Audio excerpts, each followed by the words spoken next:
नमस्कार मित्रांनो, स्वागत आहे तुमचं आपल्या सगळ्यांच्या लाडक्या चॅनलवरती, ज्याचं नाव आहे पर्सनॅलिटी डेव्हलपमेंट विथ दिग्विजय. मित्रांनो, तुम्हाला कसली भीती वाटते का? मित्रांनो, तुम्हाला तुमच्या आयुष्यातल्या सवयी बदलायच्या आहेत का? तुम्हाला कोणत्या वाईट सवयी आहेत का आणि त्या बदलायच्या आहेत का? तुम्हाला कोणत्या चांगल्या सवयी लावायच्या आहेत का? तुम्हाला तुमचं आयुष्य पूर्णपणे बदलायचं आहे का? तर तुम्ही योग्य व्हिडिओवर आलेला आहात. आज मी तुम्हाला सांगणार आहे आपली सेल्फ आयडेंटिटी म्हणजे काय, ही सेल्फ आयडेंटिटी कशी बनते, या सेल्फ आयडेंटिटीचा आपल्या सवयींवरती, आपल्या भीतींवरती, आपल्या संपूर्ण आयुष्यांवरती आणि आपल्या विचारांवरती काय परिणाम होतो. आणि जर निगेटिव्ह सेल्फ आयडेंटिटी असेल आणि त्यांनी आपलं स्वतःचं नुकसान होत असेल, तर ती बदलून पॉझिटिव्ह सेल्फ आयडेंटिटी बनवून आपलं स्वतःचा फायदा आणि आपली पर्सनॅलिटी कशी डेव्हलप करायची हे आज मी तुम्हाला सांगणार आहे. तर मित्रांनो, शेवटपर्यंत ऐकत राहा मी जे काही सांगतो आहे ते. सेल्फ आयडेंटिटी म्हणजे आपल्या मनात स्वतःबद्दल असलेली ओळख. आता ही जी ओळख आहे ती प्रत्येक गोष्टीसोबत लागू होते. ती आपल्या आवडीनिवडीसोबत लागू होते, ती आपल्या भीतीसोबत लागू होते, ती आपल्या आयुष्यातल्या प्रत्येक विचारांवरती प्रभाव टाकत असते, आपल्या ॲक्शन्सवरती, आपल्या निर्णयांवरती, प्रत्येक गोष्टीवरती प्रभाव टाकत असते. जर एखादा माणूस स्वतःला असं समजत असेल की त्याला वाचनाची आवड आहे, तर तो वाचन करत राहणार. पुस्तकं दिसली की तो ऑटोमॅटिकली अट्रॅक्ट होणार. एखाद्या माणसाला समजा भीती वाटत असेल, समजा उंचीची भीती वाटत असेल, तो ऑटोमॅटिकली उंचीवरती गेल्यानंतर तो घाबरणार. तो स्वतःला सजेशन्स देणार की मला उंचीची भीती वाटत आहे. तो स्वतःच, आता तुम्ही हे ऐकलं पण असेल, बरीच लोक उंचीवरती जातात आणि ते म्हणतात की मला उंचीची भीती वाटते, मी उंचीवरती जाऊ शकत नाही, मला पडल्यासारखं वाटतं आहे. मग ते हे जे इमॅजिनेशन करायला लागतात ते कशावरती बेस्ड असतात? तर आयडेंटिटीवरती बेस्ड असतात. शिवाय कोणता पण आपण निर्णय घेतो तर तो निर्णय पण आपल्या आयडेंटिटीवरती बेस्ड असतो. जसं एखादा माणूस आपल्या आयुष्यामध्ये अयशस्वी ठरला, अपयशी ठरला, त्याला कळत नाही पुढे काय करायचं. जर पण त्याच्या आयडेंटिटी ही असेल की तो कधीही हार मानणारा नाही, तो नेव्हर गिव अप करणारा माणूस आहे, अशी त्यांनी स्वतःच्या मनामध्ये आयडेंटिटी जर निर्माण केलेली असेल, तर अपयशामध्ये तो थोडाफार खचून जाईल, काही दिवस खचून जाईल, पण पुन्हा तो नव्याने भरारी घेईल, नव्याने प्रयत्न करेल. तो त्याच्या क्षेत्रामध्ये पुन्हा एकदा प्रयत्न करेल आणि काहीतरी चांगलं करून दाखवण्याचा प्रयत्न करेल. तर आपण आता हे पाहू की ही जी आयडेंटिटी आहे ती कशी बनते. तर जनरली लहान मूल असतं. लहान मूल म्हणजे मातीचा गोळा. तो लहान मूल हळूहळू मोठा होत असतो, त्यावेळी त्याच्या अवतीभोवतीच्या लोकांचे, त्याच्या बोलण्याचे, त्याच्या मनावरती, त्याच्या आयडेंटिटी बनण्यावरती प्रभाव पडत असतो. जर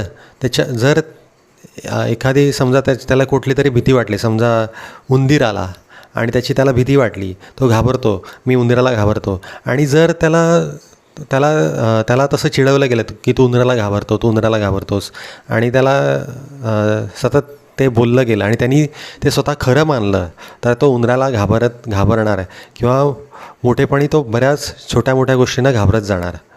ती त्याची हळूहळू आयडेंटिटी बनत जाते. जर त्याला हे सांगितलं की तुला वाचनाची आवड आहे, त्याला वाचनासाठी पुस्तकं अवेलेबल करून दिली, त्याला सतत वाचनासाठी प्रोत्साहन दिलं, तर हळूहळू ती वाचनाची आवड निर्माण होत जाणार आणि त्यांनी ते खरं मानलं की मला वाचनाची आवड आहे, तर तो ऑटोमॅटिकली पुस्तकांकडे अट्रॅक्ट होणार, अधिकाधिक पुस्तकं वाचणार आणि खरंच त्याची जी वाचनाची आवड आहे ती डेव्हलप होणार. तर आपण हे पाहिलं की आपली ही जी आयडेंटिटी आहे ती कशी बनते.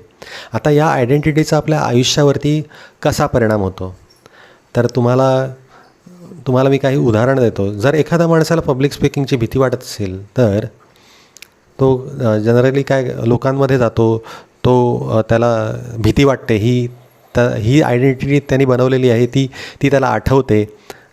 असे डायरेक्टली आठवत नाही, पण ती कुठेतरी त्याच्या सबकॉन्शियस माइंडमध्ये असते.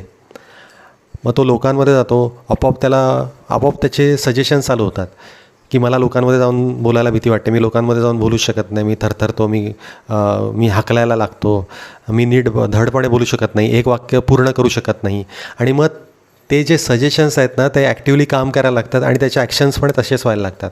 त्याच्या थरथर कापायला लागतो, त्याला घाम फुटतो, त्याला एक वाक्य धड बोलता येत नाही आणि बरेचदा तो स्टेजमध्ये काहीतरी थातूरमातूर बोलून त्याचं जे काय भाषण आहे ते संपवून तो खाली उतरतो. तर मी तुम्हाला एक उदाहरण दिलं की ज्याच्यामध्ये आपली भीती निर्माण होते आणि त्याच्यामुळे आपले ॲक्शन्स कसे होतात. शिवाय तुमचं कोणतीही आवड असेल, कोणतीही सवय असेल, ती कुठे ना कुठे तुमच्या आयडेंटिटीशी जोडलेली असते. जर एखादा माणूस सकाळी उठणारा असेल आणि त्यांनी स्वतःची आयडेंटिटी अशी बनवलेली असेल की मी सकाळी उठणारा माणूस आहे, मी मॉर्निंग पर्सन आहे, मी सकाळी उठून व्यायाम करणारा माणूस आहे, तर कितीही लेट झाला, काहीही झालं, इकडची दुनिया तिकडे जरी झाली तरी तो स्वतः सकाळी उठतो, व्यायाम करतो आणि आपली दिनचर्या कायम ठेवतो. तर जर आपल्या आयुष्यामध्ये निगेटिव्ह आयडेंटिटी असेल, म्हणजे आपण आपल्या मनामध्ये भीती निर्माण केलेली असेल, एक घाबरणारी आयडेंटिटी आपण बनवलेली असेल किंवा वाईट सवयींची, वाईट व्यसनांची आयडेंटिटी जर निर्माण केलेली असेल, तर ती कशी काय बदलायची? तर मित्रांनो, आपल्याला कोणतीही आयडेंटिटी जर बदलायची असेल तर आपल्याला सतत प्रयत्न करत राहायला लागेल. समजा जर एखाद्या पब्लिक स्पीकिंगची भीती आहे, तर ती त्याला समजा घालवायची आहे, तर तो सतत प्रयत्न करत राहील. त्याला सतत लोकांमध्ये जाऊन बोलायला लागेल, त्याला स्वतःला पॉझिटिव्ह सजेशन्स द्यायला लागेल. जे त्यांनी प्रयत्न केलेले असतील, तर जरी ते कमी असतील तरी त्याला स्वतःला प्रोत्साहन देत राहायला पाहिजे की हां, मी बरोबर करतो आहे, मी योग्य करतो आहे आणि मी अजून करत राहायला पाहिजे. माझं लक्ष आहे हे की लोकांमध्ये जाऊन मला व्यवस्थितपणे बोलता यायला पाहिजे. आणि अशावेळी जर आजूबाजूची लोकं जर काही बोलत असतील, त्याचा पाय खेचत असतील किंवा त्याच्यावरती टीकाटिप्पणी करत असतील, तर त्याच्याकडे त्यांनी कितपत लक्ष द्यावं याचाही निर्णय त्याला स्वतःलाच घ्यायला हवा. जर लोक टीकाटिप्पणी करत आहेत, त्याच्यामध्ये काहीतरी तथ्य आहे, त्याच्यामध्ये खरंच काहीतरी सुधारणा करण्यासाठी ते जर सांगत आहेत, तर सुधारणा नक्कीच करावी. पण त्याच्यामध्ये काही अर्थच नसेल, त्याच्यामुळे जर त्याची पर्सनॅलिटी डिग्रेड होणार असेल, त्याचा आत्मविश्वास खालावणार असेल, तर त्यांनी त्याच्याकडे दुर्लक्ष करून स्वतःच्या कामाकडे लक्ष देत राहायला पाहिजे, सतत काम करत राहायला पाहिजे, लोकांमध्ये जाऊन बोलायला पाहिजे, कसं बोलायचं याचा विचार केला पाहिजे.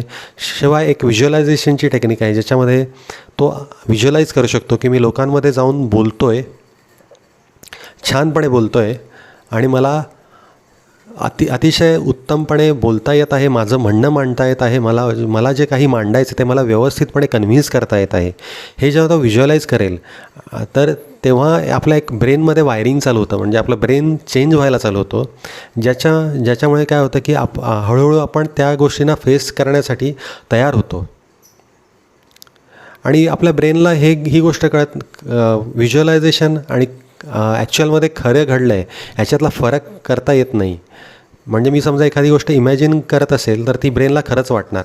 त्याच्यामुळे जर आपण ही इमॅजिन करत गेलो की जर मला ही भीती घालवायची असेल लोकांमध्ये जाऊन बोलण्याची, तर मला काय करायला पाहिजे, तर मला पहिलं व्हिज्युअलाइज करायला पाहिजे की मी लोकांमध्ये गेलेलो आहे, त्यांच्याशी बोलत आहे, मी एखादा मुद्दा, एखादा विषय लोकांसमोर मांडत आहे आणि मी तो चांगल्या प्रकारे कन्व्हिन्स करत आहे. जेवढं मी व्हिज्युअलाइज करत जाईन, तेवढं माझ्या ब्रेनचं वायरिंग सुधारत जाईल, तेवढं माझ्या ब्रेनमध्ये सुधारणा होत जाईल.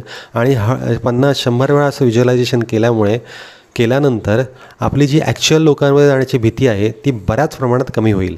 आणि ॲक्च्युअल ॲक्शन घेणं ही तितकंच महत्त्वाचं आहे.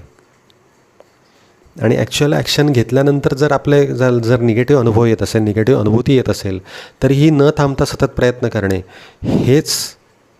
हाच एक मार्ग आहे आपली चांगली आयडेंटिटी बनवण्याचा.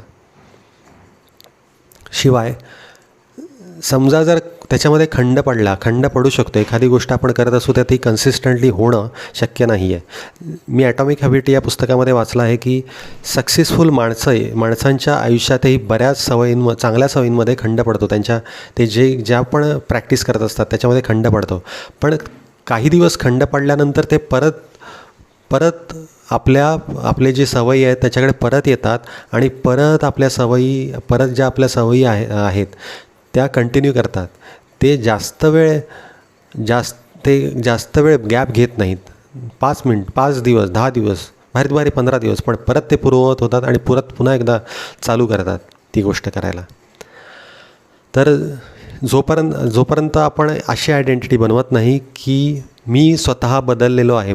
जर एखादा पब्लिक स्पीकर माणूस आहे, तो घाबरत असेल, त्याने 30 दिवस प्रयत्न केले आणि त्याच्यानंतर त्याला समजा 10 दिवस खंड पडला आणि तो 10 दिवसानंतर तो असा विचार करायला लागला की अरे मला काय बोलताच येत नाही, मी घाबरणारा माणूस आहे, एवढे वर्ष मी घाबरत होतो, आता 30 दिवस फक्त प्रयत्न केला त्याच्यामुळे काय फरक पडणार आहे, असा निगेटिव्ह विचार करायला लागला. तर त्यांनी जे 30 दिवस मेहनत केलेली असेल ना, ती सगळी पाण्यात जाणार. मग जेव्हा तो 30 दिवस मेहनत करेल त्यावेळी त्यांनी स्वतःला हे सांगायला पाहिजे की मी माझी आयडेंटिटी बदलत आहे, मी माझी आयडेंटिटी बदललेली आहे आणि मी आता पूर्वीचा जो दिग्विजय आहे तो नाही आहे. हा जो दिग्विजय आहे तो नवीन आहे, तो लोकांना घाबरणारा नाही आहे, लोकांवर जाऊन बोलताना तो घाबरणारा नाही आहे, तो थरथर कापणारा नाही आहे, तो बिनधास्तपणे बोलणारा आहे, तो स्वतःचं म्हणणं व्यवस्थितपणे मांडू शकतो, त्याला बोलताना तो अडखळणारा दिग्विजय नाही आहे. ही जेव्हा तो आयडेंटिटी बदलेल तेव्हा जरी 10-15 दिवसाचा गॅप जरी पडला तरीही तो स्वतः पूर्ववत येण्यासाठी त्याला जास्त प्रयत्न किंवा किंबहुना कमी प्रयत्न करावे लागतील. तो लवकरच स्वतःच्या जे 30 दिवस प्रयत्न केले ते प्रयत्न कंटिन्यू करायला चालू करेल. तो तसेच प्रयत्न सतत करेल आणि स्वतःची आयडेंटिटी खऱ्या अर्थाने बदलेल.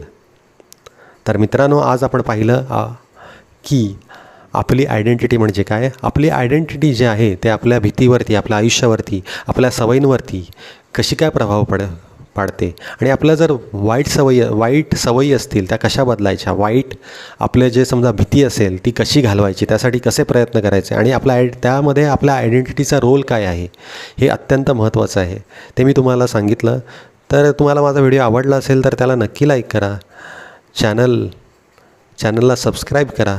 तुम्हाला काही प्रश्न असतील, तुम्हाला काही आवडलं असेल, नाही आवडलं असेल तर नक्की कमेंट करून सांगा आणि या चॅनलवरती सतत येत राहा. थँक्यू, धन्यवाद, बाय.